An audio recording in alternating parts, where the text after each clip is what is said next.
ये कहा कि प्राइमरीली दलित और अल्पसंख्यक जो हैं वो हिंदुत्व के निशाने पर रहे। दलित इसलिए रहे कि जो मनुस्मृति है उसमें उनको एक तरह से जिस जगह रखा गया है शूद्रों में, उसके कारण है। मनुष्य होने का दर्जा नहीं है उनके पास। हाँ, प्रधानमंत्री ने कहा, उन्होंने धैर्य की तारीफ की गवई के। तो जब वो अपने धैर्य, गवई के धैर्य की तारीफ कर रहे थे, तब वो अपने खुद के धैर्य की तारीफ कर रहे थे कि 11 सालों से देखिए मेरे देश में ये चल रहा है और मैंने कितना धैर्य रखा हुआ है। अगर हत्या का कोई मामला हो दलित की, तो जांच का काम एक पुलिस के अफसर को दिया जाता है और वो पुलिस का अफसर जांच के बाद अदालत में पेश करता है चार्जशीट। तो दलित की भी हत्या हो रही है, पुलिस अफसर की भी हत्या हो रही है, और जिस जज को जांच निर्णय देना उस पर भी जूता मारा जा रहा है, और तीनों दलित हैं।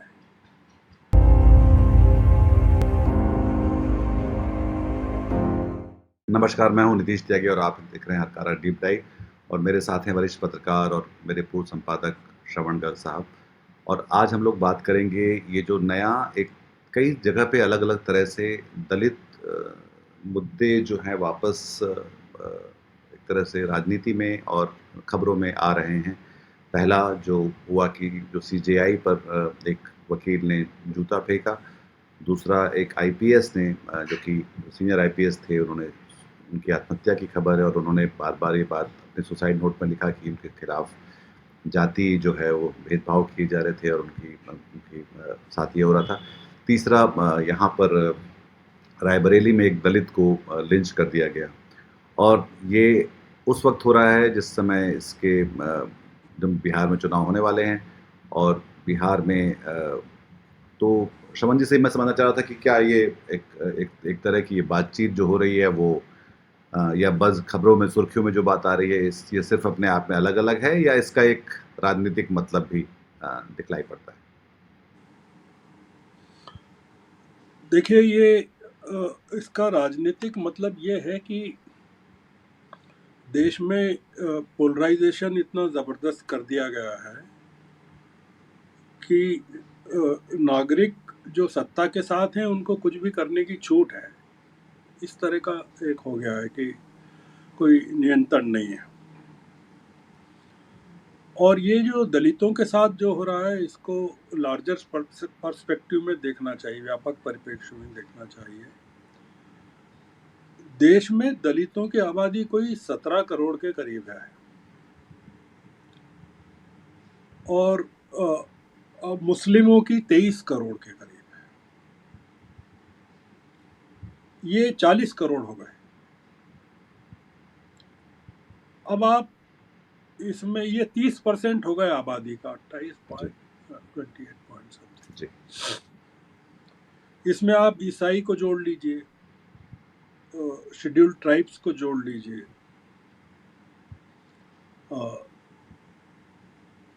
और भी जो छोटी कम्युनिटीज़ हैं उनको जोड़ लीजिए, बैकवर्ड क्लासेस को जोड़ लीजिए। तो आप सोचिए कि एक बड़ी पॉपुलेशन का कितना बड़ा हिस्सा, 1/3 या 1/3 से ज़्यादा पाले के दूसरी तरफ है, मतलब उसकी कोई पहचान नहीं है, उसको कोई बचाव नहीं है। और बीजेपी की हुकूमत जब से सत्ता में आई है, प्राइमरीली ये दो तबके ही उसके निशाने पर रहे हैं। अल्पसंख्यक रहे हैं और दलित बाय डिफ़ॉल्ट हो गए हैं। मतलब डायरेक्ट उन पर अटैक नहीं किया गया, पर क्योंकि बहुत सारी इलाके वहाँ दलित और मुस्लिम साथ साथ रहते भी हैं और उनमें काफ़ी इसको अगर समझना हो तो एक चीज़ ये समझना चाहिए कि पंजाब में बीजेपी कभी इनरोड्स क्यों नहीं बना पाई। एक स्टडी है अपने आप में जी कि पंजाब में क्यों नहीं बना पाई, क्योंकि वहाँ जो दलित समुदाय है बहुत पावरफुल है और सिख समुदाय भी बहुत पावरफुल है और हिंदू समुदाय 40% के करीब है, पर वो उतना बीजेपी कंसोलिडेट नहीं कर पाई। Only state in the northern belt जहाँ बीजेपी का कोई फुटहोल्ड नहीं है, और वो क्योंकि बलात्कारी हत्यारे राम रहीम को अ, बार-बार पैरोल देने के बावजूद जो है उनकी कोई बहुत फुटिंग नहीं हाँ, बन पाई। जी। वो हालांकि वो he is more related to Haryana kind of thing, नहीं, वो अबोहर वाले बट इलाके में। जी। हाँ, अबोहर वाला इलाका। पर हिमाचल में बीजेपी है, हरियाणा में बीजेपी है, चंडीगढ़ में बीजेपी है, बट नॉट इन पंजाब। तो this speaks the force of Dalit community, खासकर मालवा जो है पंजाब जी, का, जो जी। वो उसमें। खैर, तो मैंने ये कहा कि प्राइमरीली दलित और अल्पसंख्यक जो हैं वो हिंदुत्व के निशाने पर रहे। दलित इसलिए रहे कि जो मनुस्मृति है उसमें उनको एक तरह से जिस जगह रखा गया है शूद्रों में, उसके कारण है। मनुष्य होने का दर्जा नहीं है उनके पास। हाँ, उसमें मनुष्य होने का, तो इस कारण से है, मनुस्मृति के कारण। और अल्पसंख्यकों के लिए एक जो घाव है पार्टीशन का, और मुसलमानों के प्रति या मुगलों के प्रति जो एक तरह का तिरस्कार का भाव है कि वो विजेता की तरह रहे, उन्होंने अत्याचार किए, तो वो मुगलों के का बदला हम अल्पसंख्यकों से ले रहे हैं अपने, मतलब वो चीज़ है कि पुराने कत्लों का हिसाब हम नए बच्चों से ले रहे हैं। और दूसरा ये जो कॉन्ट्राडिक्शन है, मैंने आपको जो बताया, वो कॉन्ट्राडिक्शन बड़ा इम्पोर्टेंट है। वो इम्पोर्टेंट है कि बीजेपी के जितने अलाइज हैं, मोस्ट अलाइज सहयोगी दल और उनके नेता, दे आर ऑल बैकवर्ड, दलित या पिछड़े हैं। जी। मतलब एक कट्टर हिंदूवादी संगठन जिसके लोग दलितों पर अत्याचार कर रहे हैं, उसके सहयोगियों में चिराग पासवान है, मायावती है। मायावती मतलब मैं मतलब एक इसको ये भी मान सकते हैं, वो मान सकते हैं कि आप ऐसा आरोप कैसे लगा सकते हैं, पर लोगों का ये मानना है। नहीं, उनकी जो अभी जो हाँ, भाषण जो दिया 9 साल बाद जब वो भाषण जो उन्होंने था रैली की, उसमें योगी की जो उन्होंने तारीफ लगभग की, हाँ, उन्होंने भाजपा को वैलिडेट ही किया एक तरह से। बहुत वैलिडेट किया। चिराग है, कुशवाहा हैं, मांझी हैं, ये तमाम लोग जो हैं ये दलितों के, पिछड़ों के मसीहा हैं, जिसको सुप्रीम कोर्ट क्रीमी लेयर मानती है दलितों में। वो बीजेपी के साथ हैं और वो रिएक्ट नहीं करते हैं। मतलब महाराष्ट्र में भी आप पाएंगे जी। कि या तो ओबीसी साथ में है या पिछड़े, मतलब छगन भुजबल भी साथ हैं और चिराग भी साथ हैं। मतलब ओबीसी और इसकी जो बैकबोन है बीजेपी की सत्ता में, वो हिंदू नहीं है, वो पिछड़े लोग हैं। सवर्ण पिछड़े हिंदू लोगों नहीं का, है। हाँ, सवर्ण हिंदू नहीं है, वो ये नेतृत्व है। और जैसा आपने कहा कि जो मायावती की रैली हुई अभी, उसमें उन्होंने तारीफ की योगी की, और जो कि जिसको कहा जाता है कि वो दलितों की और अल्पसंख्यकों की सबसे बड़ी दुश्मन है, वो सरकार जो है बीजेपी की, वो उसकी तारीफ उन्होंने की। पर साथ में ये भी कहा अपने जो लोग थे लाखों की संख्या में कि मुझे 5वीं बार बीएसपी को सत्ता में लाना है। तो आप योगी की तारीफ भी कर रहे हैं और सत्ता में भी आना चाहते हैं, तो इसका मतलब है कि आप जो कह रहे हैं बड़ा स्ट्रेटेजिक है कि पुलिस वाले को बताकर आप चोरी करना चाहते हैं, इट्स लाइक दैट, या उसकी मौजूदगी में चोरी करना चाहते हैं। आप देखिए कि बिहार की जो चुनाव है, उसमें आपने बिहार के चुनाव का जिक्र किया, उनमें जितने लोग बीजेपी के साथ हैं वो दलित नेता तो हैं ही सारे, पर उनका दलित उत्पीड़न से कोई लेना देना नहीं है, किसी भी चीज़ से लेना देना। अगर आपने सुना हो कि वो लोग उन्होंने कुछ एक्सप्रेस किया हो चीफ जस्टिस के मामले में या रायबरेली के मामले में या पूरन कुमार के मामले में, वायलेंटली किया हो, या एक जो मुझे नहीं देखने को मिला। और अ, वो जो उनके यहाँ सम्राट चौधरी हैं वो तो कोरी हैं, जी। जो नीतीश कुमार के साथ उप हैं, वो मुख्यमंत्री। उप मुख्यमंत्री हैं। वो पहले आरजेडी में भी थे और तमाम दलों को बदल बदल के वो अब आए हैं। तो वो कुर्मी और Koeri, they are the extreme backward classes, पर वो उनको भी कोई लेना देना नहीं। आप कहते हैं अल्पसंख्यकों की बात, तो ओवैसी ने बिहार चुनाव में 30-32 उम्मीदवार खड़े कर दिए फिर से 2020 की तरह से। और वो मोस्टली वही पूरा का पूरा जो सीमांचल का इलाका है वहाँ, मतलब आप फायदा किसको पहुँचाएंगे? बीजेपी को। कहने का मतलब ये है कि ये तमाम लोग बीजेपी की ताकत हैं। मतलब दलित नेतृत्व, अल्पसंख्यक नेतृत्व जो है वो बीजेपी की ताकत है। तो इसलिए ताकत भी है, और ये बजाय नेतृत्व प्रदान करने के, जो कि अंबेडकर ने किया या कांशीराम ने जो क्या, किया, वो हाँ, वो नहीं कर रहे, आप वो नहीं दरअसल कर एक तरह के वेंडर या दलाल की तरह पेश आ रहे रहे। हैं हाँ, उस तो पूरे इसलिए समीकरण में। इसलिए ये जो आप चेंजिंग दलित डिस्कोर्स जिसको आप कहते हैं और जिसका आपने अपनी भूमिका में जिक्र किया, उसको हमें 3 घटनाओं से समझना पड़ेगा। और तीनों घटनाएं एक ही महीने में, एक ही सप्ताह में हुई हैं। आप बिल्कुल आसपास हुई हैं और चैलेंजिंग है। और तीनों घटनाओं के जो पात्र हैं वो हमारे अलग अलग सेगमेंट्स को, दलित सेगमेंट्स को रिप्रेजेंट करते हैं। जी।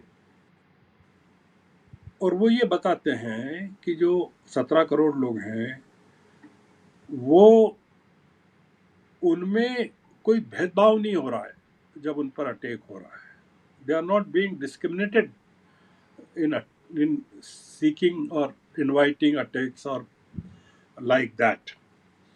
पहली घटना 1 अक्टूबर को राहुल गांधी की कॉन्स्टिट्यूएंसी में। अब इसमें इंपॉर्टेंट क्या है? राहुल गांधी की कॉन्स्टिट्यूएंसी। तो भाई राहुल गांधी, आप कर क्या रहे हो यार? आपकी कॉन्स्टिट्यूएंसी में आप मेंबर ऑफ पार्लियामेंट हो। 38 साल का जो हरिओम वाल्मीकि है, उसको गांव ऊंचाहार में ड्रोन चोर बताते हुए मारा जाता है, पीटा जाता है, खंबे से बांध दिया जाता है, बेरहमी से मारा जाता है, लाठियों से, बेल्ट से। और आरोप ये है, जो बताया गया कि वो, उसकी लाश मिली ट्रैक के पास, कहीं रेलवे ट्रैक के पास 2 अक्टूबर को, जबकि जो सरकमटेंशियल एविडेंसेस या वो चीज़ें जो पेश की जा रही हैं, बताई जा रही हैं, वो पुलिस प्रेजेंस थी, उसमें मारा गया उसको। और वीडियो में वो कहीं राहुल गांधी का हाँ, नाम लेता है तो जो मारने और वाले वो कहते हैं कि हम बाबा के आदमी हैं। हाँ, और वीडियो में वो कहता है, राहुल गांधी का नाम लेता है, तो मारने वालों ने कहा हम भी बाबा के लोग हैं। ये जो हरिओम है वो किस सेगमेंट को रिप्रेजेंट करता है, ये इंपॉर्टेंट है। जी। तो हरिओम किस सेगमेंट को रिप्रेजेंट करता है और कॉन्स्टिट्यूएंसी किसको रिप्रेजेंट करती है? मतलब it is a challenge to the segment as well as the person who is representing the constituency, जी। कि उस पर्सन का, जो उस कॉन्स्टिट्यूंसी का मेंबर ऑफ पार्लियामेंट और लीडर ऑफ अपोजिशन है, उसकी कोई हैसियत नहीं है। हम उससे नहीं डरते, या हुकूमत उससे नहीं। It's a challenge to Rahul Gandhi, not to Hariom और to Dalit, to Rahul Gandhi who had gone to Bhatta Parsaul for the उनको सांत्वना देने के लिए जी। भट्टा परसोल गए थे। जब वो कुछ नहीं थे तब गए थे। तो from Bhatta Parsaul to Raebareli nothing has changed. और इस दौरान राहुल गांधी सब कुछ बन गए, दलित कुछ नहीं बने। सेकंड इंसिडेंट 6 अक्टूबर का, पहला 1 अक्टूबर का, दूसरा 6 अक्टूबर का, जब देश के एक दलित मुख्य न्यायाधीश, who happens to be the second only since independence, उस पर जूता फेंका गया. He is not an individual. He is not B.R. Gavai. Bhushan Balkrishna Gavai. He is not Bhushan Balkrishna Gavai. इस आदमी के पास उस संविधान की रक्षा की जिम्मेदारी है जिसका निर्माण एक दलित ने किया था, बाबा साहेब अम्बेडकर ने, और जिसके उसमें इनके पिता शामिल हुए थे, जब उनके पिता शामिल हुए थे. और इस गवई की जो जिम्मेदारी थी, इसके कंधों पर भार था, वो ये था कि हरिओम वाल्मीकि जिसको रायबरेली में मार दिया गया उसका संज्ञान ले, उसका कॉग्निजेंस ले कि उसको क्यों मार दिया. And he has been attacked, बड़ी अदालत, और वो अपनी रक्षा नहीं कर पाए. उन्होंने कहा मुझे फर्क नहीं पड़ता. आपको क्यों नहीं फर्क पड़ता? देश को फर्क पड़ता है. आपके साथ जो जज बैठे थे उनको फर्क पड़ गया.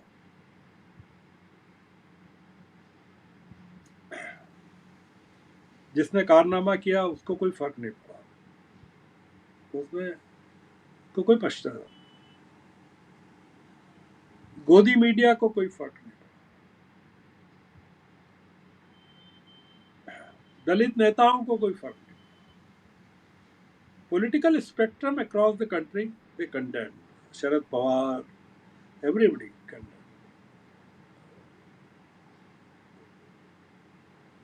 संजय राउत, शरद पवार, सबने कंडेम की भर्त्सना की. प्रधानमंत्री नरेंद्र मोदी ने भी कहा कि इससे प्रधानमंत्री ने कहा, उन्होंने धैर्य की तारीफ की गवई के.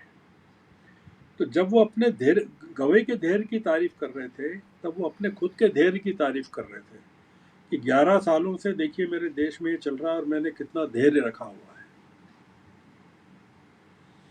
तो खुद के धैर्य की तारीफ कर कि मेरे राज्य में, मेरे शासन में इतने अत्याचार हो रहे हैं दलितों पर, मैं कितने धैर्य के साथ सह रहा हूँ.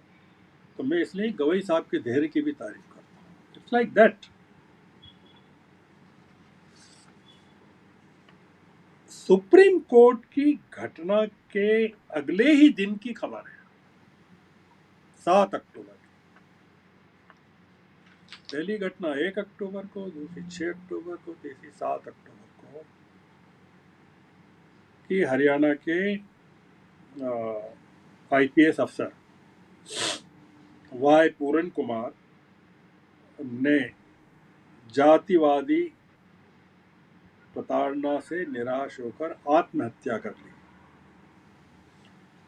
उनकी पत्नी आईएएस है, उसके बावजूद कर ली. और अपना जो फाइनल नोट है उसमें कई आईपीएस और आईएएस अफसरों पर आरोप लगाए, गंभीर आरोप. और जब आत्महत्या की तब उनकी पत्नी जापान दौरे पर टीम के साथ थी, हरियाणा के चीफ मिनिस्टर की टीम के साथ थी. इम्पोर्टेंट क्या है? इम्पोर्टेंट ये है कि प्रदेश का जो डीजीपी है, director general of police, Shatrujit Kumar, और उनके और 10 अन्य के खिलाफ एफआईआर दर्ज की गई है. डीजीपी और जिन लोगों पर आरोप है उसमें उनमें 2 पूर्व डीजीपी हैं, एक पूर्व चीफ सेक्रेटरी है, एक पूर्व एडिशनल चीफ सेक्रेटरी होम है. इम्पोर्टेंट निदेश जी ये भी नहीं है. इम्पोर्टेंट ये है कि ये प्रताड़ना 2000 सन से चल रही थी. मैं क्यों कह रहा हूं वो यूं कह रहा हूं कि 2000 से 2005 तक ओम प्रकाश चौटाला चीफ मिनिस्टर थे। ये भी इम्पोर्टेंट नहीं है। 2005 से 2014 तक भूपेंद्र सिंह हुड्डा चीफ मिनिस्टर थे कांग्रेस के।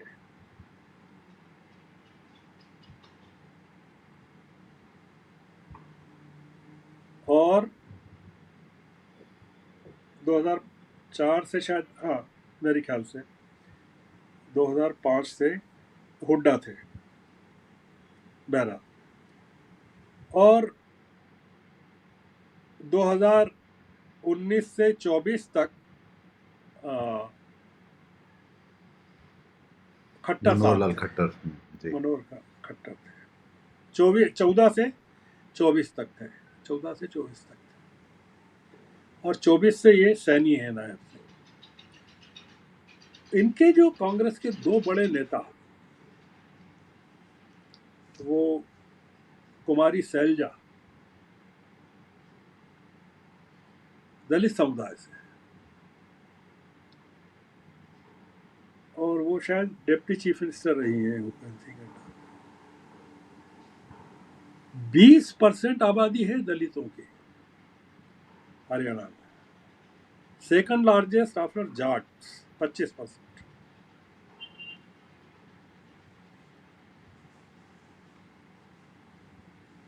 अभी जो पूरन कुमार की के सुसाइड के बाद तमाम कांग्रेस के नेता भी पहुंचे कंडोलेंसेस के। शर्म नहीं आई होगी?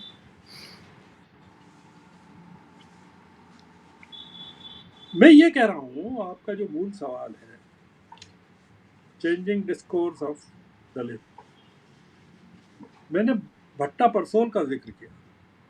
भट्टा परसोल हरियाणा में।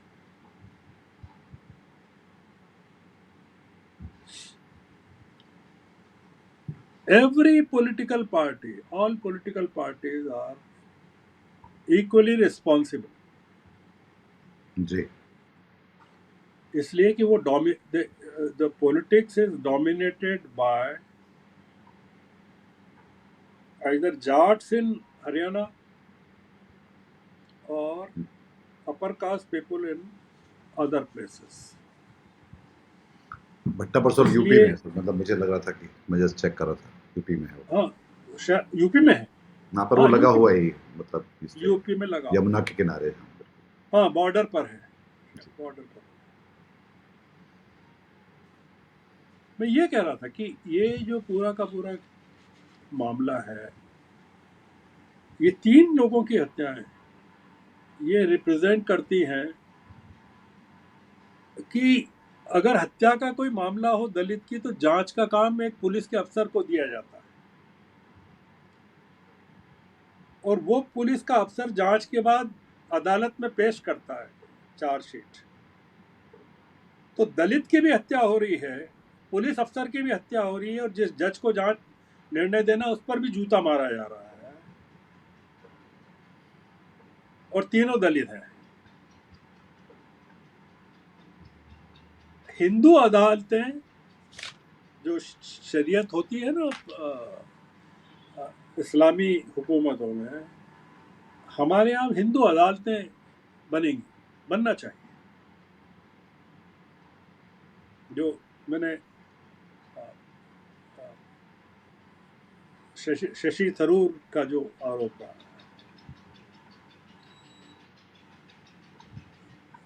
हिंदू तालिबान या हिंदू पाकिस्तान, धैर्य की तारीफ की। काय का धैर्य? तो इसमें जो एक सवाल ये भी था कि जो दलित नेतृत्व को लेकर हम बात कर रहे हैं कि उसकी एक अनुपस्थिति है, जो दलित जो मसलों से जो है वो एकदम कटे हुए दिखलाई पड़ते हैं। दूसरी तरफ पिछली बार जब मोहन भागवत ने आरक्षण के खिलाफ एक बयान दे दिया था, तो उसको काफ़ी बड़ा चुनावी मुद्दा बना था बिहार में। तो देखिए, वो जो बयान था वो 2015 का था। जी। वो 15 के चुनाव के ठीक पहले, वो जो इलाका है मुस्लिम डोमिनेटेड इलाका है, उसमें भागवत साहब चले गए और आरक्षण के खिलाफ, मुस्लिम डोमिनेटेड भी है और वो भी दलित डोमिनेटेड, जी। आरक्षण के खिलाफ उन्होंने बोल दिया था, तो वो उसमें बीजेपी को बहुत नुकसान हुआ था। उसके बाद 2020 में नहीं गए दलित भागवत, और अभी भी नहीं गए। Bhagwat is away from Bihar. एक जी। चीज जो नोट करने की है कि RSS is away from Bihar, क्योंकि आरएसएस में जो वहाँ का दलित तबका है और जो पिछड़े हैं और जो अल्पसंख्यक हैं, सब लोग आरएसएस को पसंद नहीं करते। तो भागवत अगर वहाँ जाएं तो वो मोदी को हरा नहीं जा सकते हैं वहाँ, ऐसा है। तो ये जो चेंजिंग दलित डिस्कोर्स है ये बड़ा इंटरेस्टिंग है। ये इंटरेस्टिंग ये है कि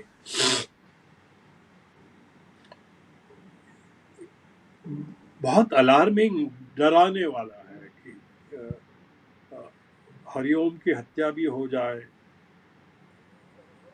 पूरन कुमार भी आत्महत्या कर ले और जज पर भी जूता फेंक दिया जाए और कहीं कुछ नहीं हो और उसका बिहार पर कोई इम्पैक्ट ही नहीं। तो बिहार का जो रिजल्ट है वो बताएगा देश को कि भैया हमको फर्क पड़ता है कि नहीं पड़ता है। या मतलब यही जो सबसे बड़ी बात है कि राजनीति जो है वो जन आधारित मुद्दों से वो एकदम कट चुकी है, या उसके साथ अभी भी एक एक एक एक तरह के एक समीकरण है या एक रिश्ता है जिसको लेकर वो अपने वोट के कोई जरिए इमोशनल शायद कनेक्ट नहीं है ना, कोई इमोशनल कनेक्ट नहीं है। आप मार दीजिए, उसमें क्या है। वो जो दलित उतरता है सीवेज के लिए उसमें होल में साफ करने के लिए, जी, साफ करने के लिए, उसकी वही गैस से जो मौत हो जाती है और एक हरिओम को जो लिंच कर दिया जाता है, क्या फर्क है आप बताइए ना। हमको कहीं दोनों पे फर्क नहीं पड़ता, वी आर नॉट अफेक्टेड। हमारे यहाँ तो यह है कि अगर वो सीवेज रुक जाए और हमारा पानी रुकने लगे तो हम पागल हो जाएंगे। It's like that. हमारी लाइन चौक हो जाए, चाहे उस लाइन चौक होने में आदमी की लाश फंसी हुई हो, हमको उससे कोई फर्क नहीं पड़ता। तो ये जो चेंजिंग डिस्कोर्स है ये तीसरा एक ये भी है कि जो अभी तक अल्पसंख्यकों पर एक बार बार उनको निशाना बनाया जा रहा था, शिकार किया जा मतलब बनाया जाता था, मुसलमानों को, खासतौर पर ईसाइयों को भी लगातार चर्च में, और जहाँ जहाँ मुसलमान नहीं है वहाँ पे ईसाइयों पर, खासतौर पर आदिवासी इलाकों पर। और अब जो है हम देख रहे हैं कि दलितों के पास कोई आवाज, नेतृत्व या कुछ नहीं है, सुनवाई की जगह नहीं देखने कुछ को मिल नहीं रही है। दलितों के पास कोई गांधी नहीं है, ये है। राहुल गांधी है पर महात्मा गांधी नहीं है। It's like that. तो इस बातचीत को जी जी जी तो इस बातचीत को अब यहाँ खत्म करते हैं, और इस पर हम आगे भी रहेंगे और बिहार चुनाव को लेकर भी श्रवण जी के साथ आगे भी जुड़ेंगे। बहुत शुक्रिया आपका। इस बातचीत आपको पसंद आई तो इसको लाइक करिए, चैनल को सब्सक्राइब करिए और अपने हम ख्याल लोगों के साथ बिल्कुल ये हरकारा को मदद कीजिए और सब्सक्राइब कीजिए और एक मिशन को आगे बढ़ाने में अपना योगदान दीजिए। और अगर आपको हमारी बात पसंद आई तो हमारा हरकारा सब्सटैक पे जो न्यूज़लेटर है वो भी देखिए, जो प्रामाणिक और तथ्यपूर्ण खबरें हिंदी में लेकर आता है, जो देश की और दुनिया की होती हैं, जो अक्सर हम देखते हैं कि मुख्यधारा का मीडिया या तो छुपाता है या तोड़ मरोड़ के पेश करता है। बहुत शुक्रिया आपका, साथ में जुड़े रहिए हमारे। धन्यवाद आपका जी, धन्यवाद Shravan. Thank you, thank you. आज की ताजा खबर, आज की ताजा खबर, आज की ताजा खबर। आओ काका जी इधर, आओ मामा जी इधर, सुनो दुनिया की खबर।